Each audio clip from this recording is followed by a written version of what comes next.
Hi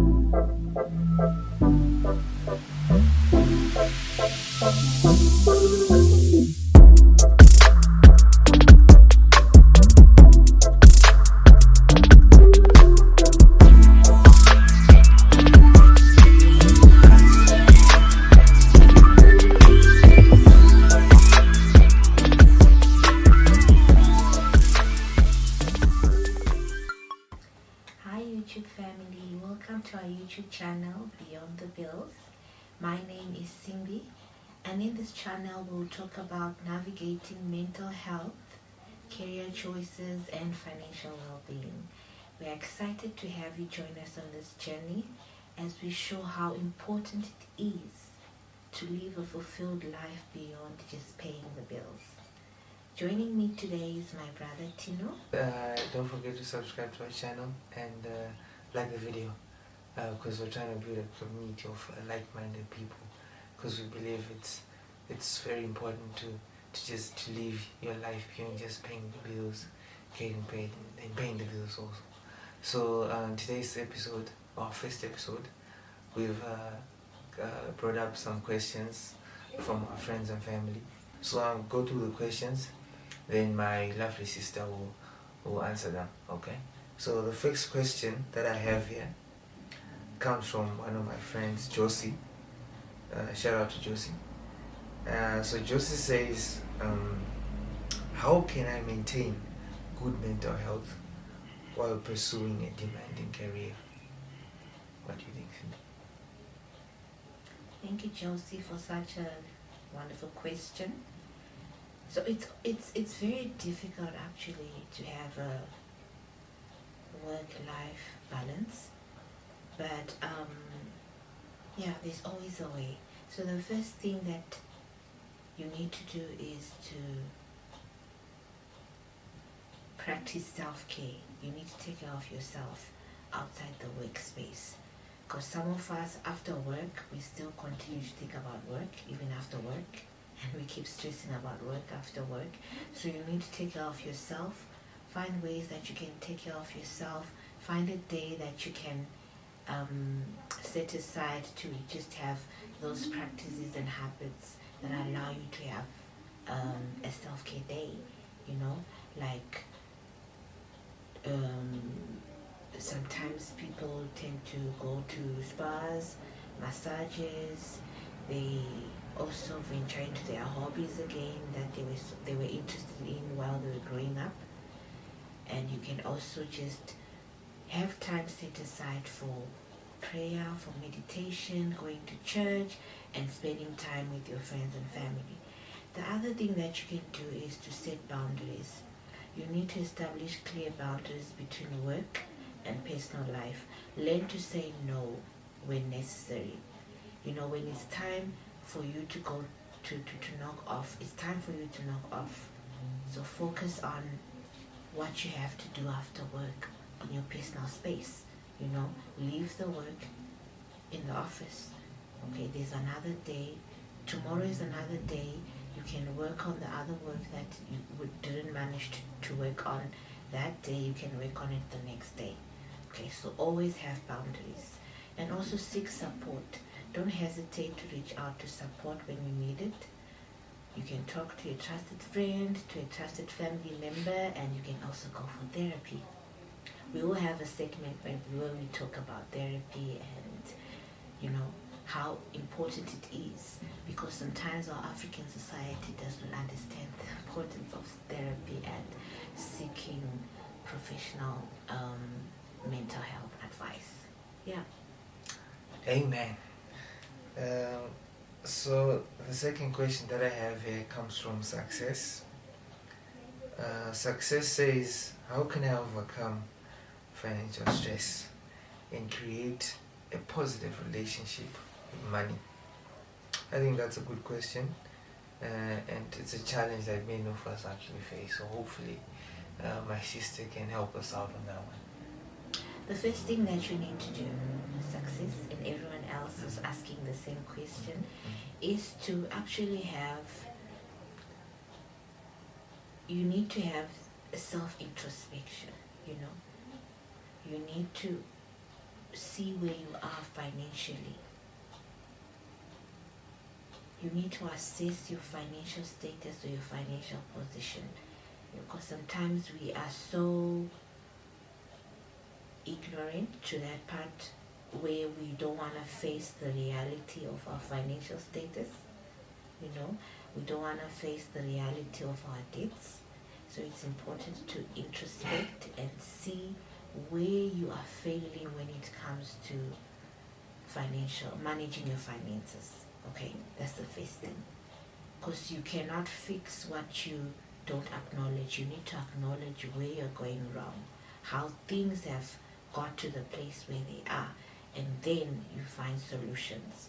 So first thing, you need to face that financial situation, unfortunately. Yeah. And then you need to educate yourself.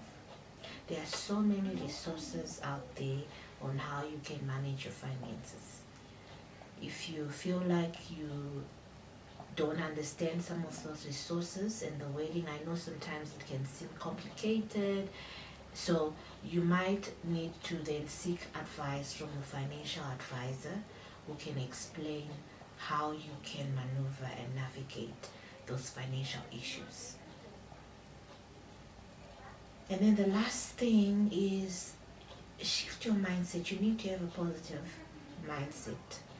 When things are not going okay, it doesn't mean that's the end of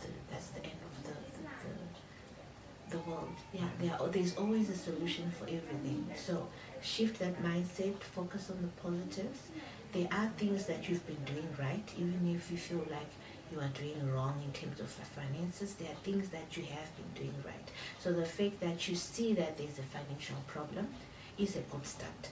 So shift your mindset and believe that there is a solution for your problem.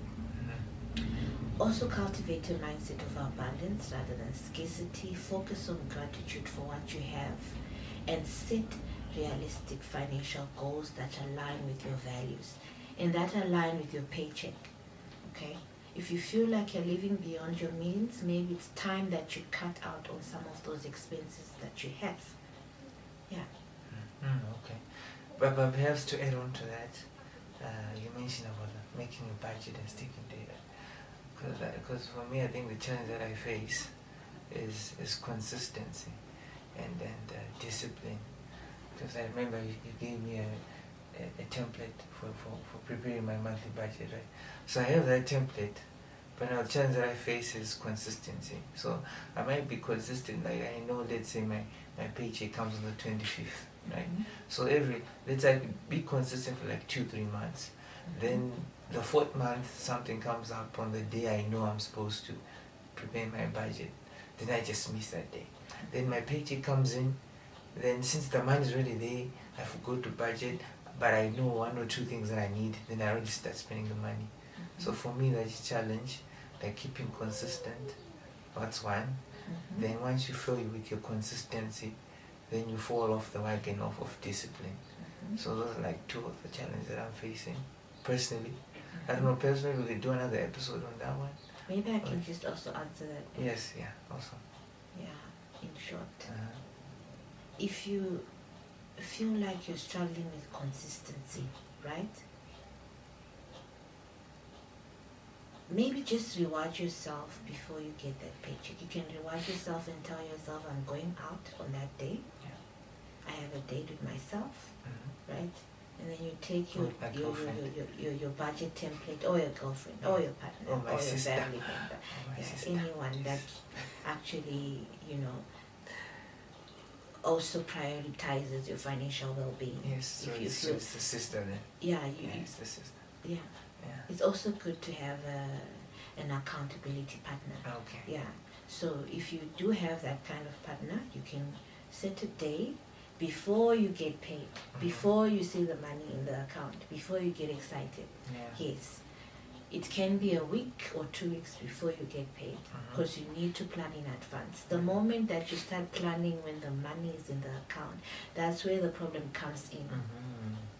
Because once you have the money, then you also have more problems that come with that. So you need to have that meeting way before you get the money in the account, way before you get the paycheck, right? When you go for that meeting, then you go with your template. You reward yourself for working hard. Even though the money is not in the account, you do know that you've been working hard and you're expecting the reward for your hard work. So you can have a coffee, and then you take along your template or your spreadsheet, right?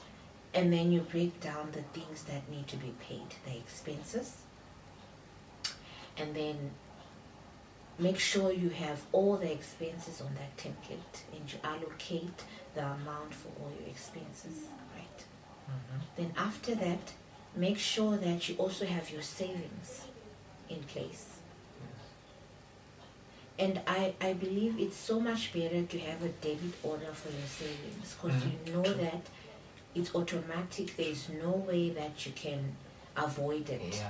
Unlike That you works. going to pay maybe the insurer or the company that's providing that service. It's better for you to have a debit order than going there personally. Yes, because a debit order is harder to avoid. Yeah, true. So set aside the money for your savings, and then the money that's left, then with that money, then you can then allocate it to the things that are not consistent expenses. Okay. Those are expenses that can come, For example? that don't come monthly. For example, you need a coat for winter. It doesn't come during summer. It Okay. only comes during the winter season. Okay. Or maybe you need to see a dentist. You don't need to see a dentist every month, Yeah. right? For those who don't have medical aid, you see a dentist maybe every 6 months. So that's not a recurring expense. True. So the last thing is to then allocate the funds to the things that are not recurring. But always have that meeting with yourself and your accountability partner, if you have one, way before you get the money.